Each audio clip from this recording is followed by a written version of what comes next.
Good morning. First case this morning is JM versus State of Florida. Good morning, Your Honor. John Eddie Morris on behalf of Mr. JM. If I may please reserve 2 minutes for rebuttal. You may, sir. Thank you, sir. I believe there are three issues that this court will need to decide in this case. The first one is whether a DSM-5 diagnosis of mental illness is the same and is sufficient to meet the legal definition of mental illness. The legal definition, 916-106, parens 14, requires that it substantially interfere with the defendant's ability to meet the ordinary demands of living. The psychiatrist here testified, remember this is his cyst theory of delusional disorder, and I use his words, that a person who has delusional disorder can function in his activities of daily living fairly well until something throughout his activities touched that cyst, quote unquote, and then all become havoc.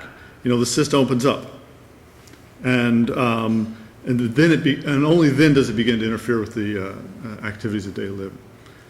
He also then goes on to testify that at the facility, he is perfectly fine. He's eating, he's drinking, he's hygiening. There is no conflict with other patients. I don't believe that meets the legal definition of mental illness. I understand it meets the DSM-5 definition. I just think those are different definitions. I think the trial court erred below by relying on the DSM-5 diagnosis. I think the second issue that this court has to address is that is whether the state's obligation to provide treatment designed to restore a patient to competency can then be forced. And I think this is two different sections of subsection 4 and 3. Constitutionally, it's clear. It can be. That's the Sells case out of the United States Supreme Court. But in Florida, the subsection 4 specifically says that competency restoration must be provided. But subsection 3 is different. It says that a forensic client shall be asked to give express and informed written consent for treatment, and that only is overridden if the treatment is deemed necessary and essential. And there is, I believe, no references to necessary and essential to restore him to competency, but instead necessary and essential to the care of the client. And the testimony again was... What's the alternative if he can't be restored to competency? I know you can't stay at SFETC forever. That is indeed true, Your Honor. I believe that... Well, that's not true. You can stay at SFETC forever, and there are people who stay there forever. Yes, and that is true. I would hope that does not happen. I believe, if I'm correct, that he is not mentally ill, as the definition of mental illness not only applies in this statute, it also applies in the commitment statute. So what's the alternative here? If he is not mentally ill, then he should be returned to Broward County, because he doesn't meet the standard for commitment. For trial? Yeah. Yeah, that's exactly what should happen. This case should have been back to Broward County a long time ago, frankly, in my opinion. So I think that's the... But he's not competent to stand trial. Your Honor, if he's not mentally ill, he cannot be committed. If he's not competent to stand trial, he would have to be conditionally released. But if he's not mentally ill, he cannot be committed. And so I frankly think he should have been returned to the Broward court system a long time ago. Procedurally, what do you do with a case like this when the span is 90 days and that 90 days is now gone? My third issue, Your Honor. And my third thing I think this court has to decide. I believe, and please understand, there is precious little case law at all on these. These cases are rarely appealed. We actually have two now, which is the first two, I believe, in my 15 years of handling this for the office. So there's no case law, but I believe that 90-day is a recognition by the legislature that medical information becomes stale, and that people's mental and physical conditions can vary through time, and that an order after a certain amount of time, and the legislature picked 90 days, and so that's what we go with, it's stale. I suggest... But these individuals, I mean, this is the most intense psychiatric facility that the state of Florida operates, right? SFETC is like for the most, and so there's a psychiatrist, a psychiatric, their evaluation and care is given daily. It's very intense there, is it not? Your Honor, I believe that may be a fair description of the facility as a whole. It seems like that is not really, at least from the psychiatrist's testimony in this case. He essentially is testifying, we're not doing anything. So I believe that's true. But Well, he's refusing care. Right, I think that's, but he's refusing care, and the important part here is that the court, if someone is refusing care, the court's order lasts 90 days, and after that point, if the facility believes that he still needs that treatment, the facility goes back and repetitions.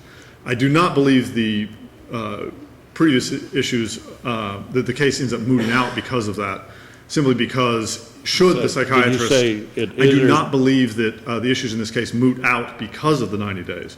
Should the psychiatrist testimony be the same, I think the trial court below would face these same issues again, and therefore they are capable of repetition. But if it would we'd just be going around in circles is the problem. I mean, that is indeed true. But I think that these are important issues that this court needs to decide. And I think, frankly, under the testimony, at least as presented here, JM is not mentally ill by the legal definition, albeit by the medical definition.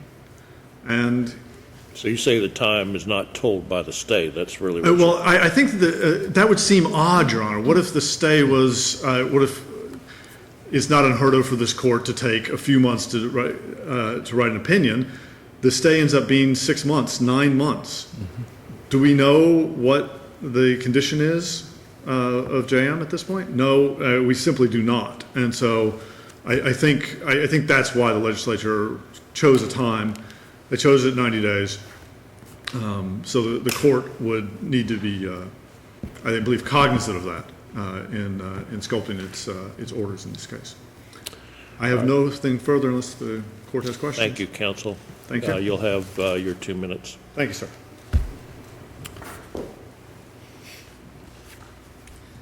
May it please the court, my name is Luke Napadano. I represent the state of Florida on behalf of Correct Care, the appellee in this case.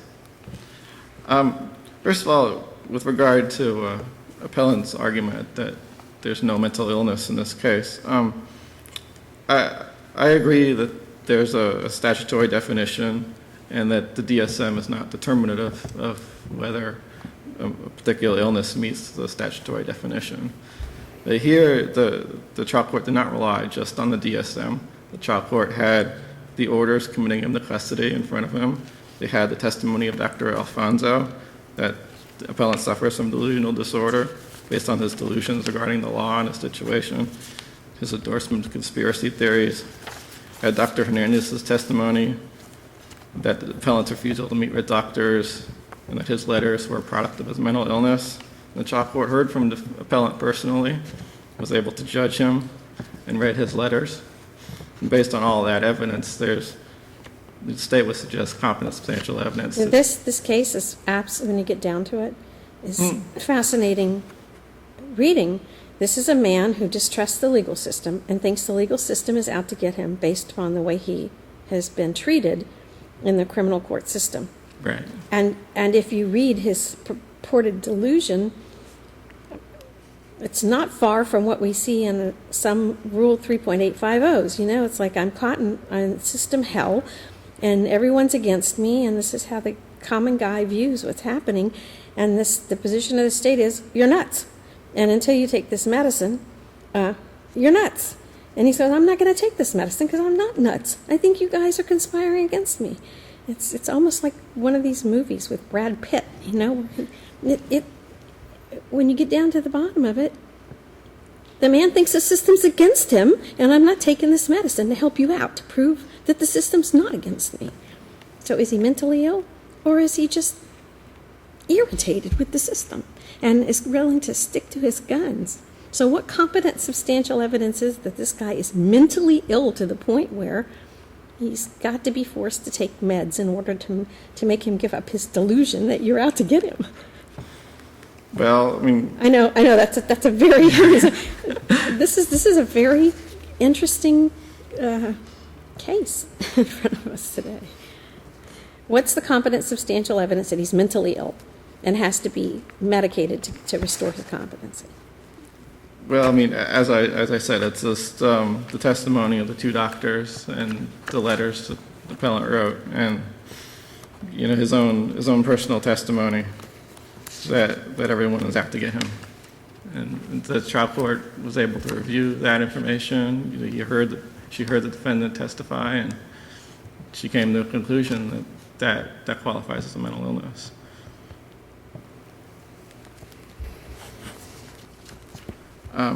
What do you have to say about the stay? In regard to this, the trial court stayed the order. We knew that this was going to go on appeal, and she stayed it. So in my opinion, the 90 days does not run. Failing that, this would have to go back for a new hearing. So if we affirm this order, then he has to take the medicine even if something has changed. Yes, 90 days does not run. I mean, that sounds to me contrary to what all doctors swear to when they become doctors. He won't be medically goes. evaluated again? Isn't his, listen, the SFETC is packed from top to bottom with psychiatrists. They're there every day, all day long. So is it your position that if this gets affirmed, that He'll be treated for 90 days, and then he'll be that he automatically starts taking the medicine as soon as the mandate issues, and doesn't matter what's happened to him since this appeal was filed? Is that correct? Yeah, unless they've been How can evaluating him since this appeal has been pending. Well, that's and my they determine he's question. no longer- Let's say they've been evaluating him. Do they have to go? The question is, what is the effect of the stay? You said yes, and then you said unless. Where's the answer? My position is they would be authorized to involuntarily medicate him. For 90 days 90 and days. not need to do a further evaluation until the end of that period? Yes. Well, what is the state's exit plan here? This man was an accountant.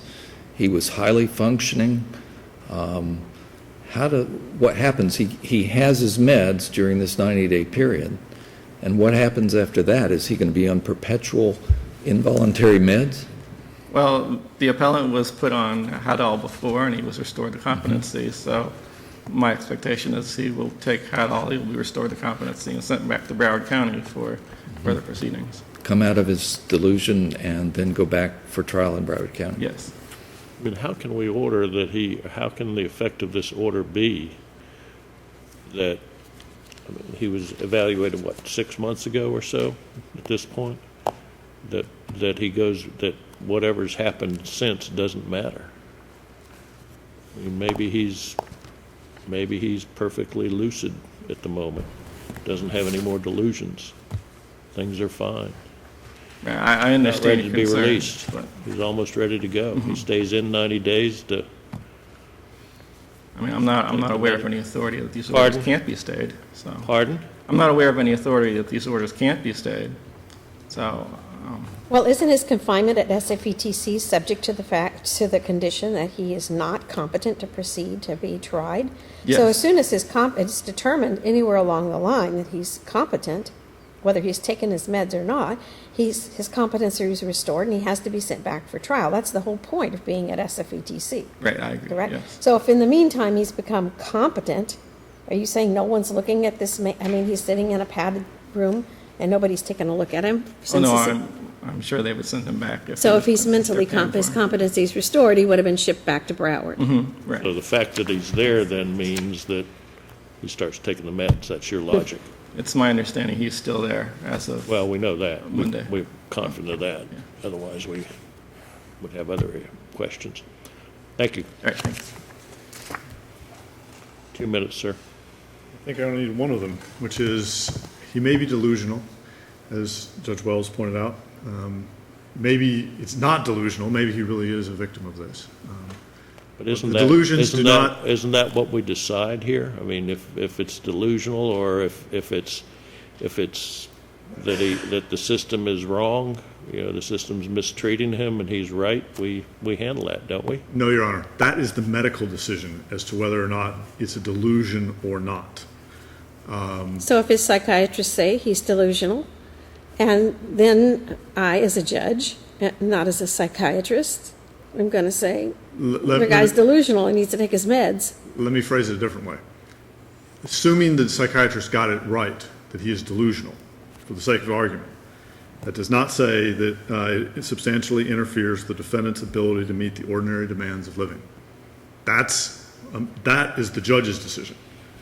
And there is simply, and the psychiatrist's own testimony, which I read to you, indicates that it is not interfering with his ability to meet the ordinary demands of living. He may be incompetent, but that's not the same thing that's required for either commitment or for this involuntary medication. Thank you, counsel. Thank you.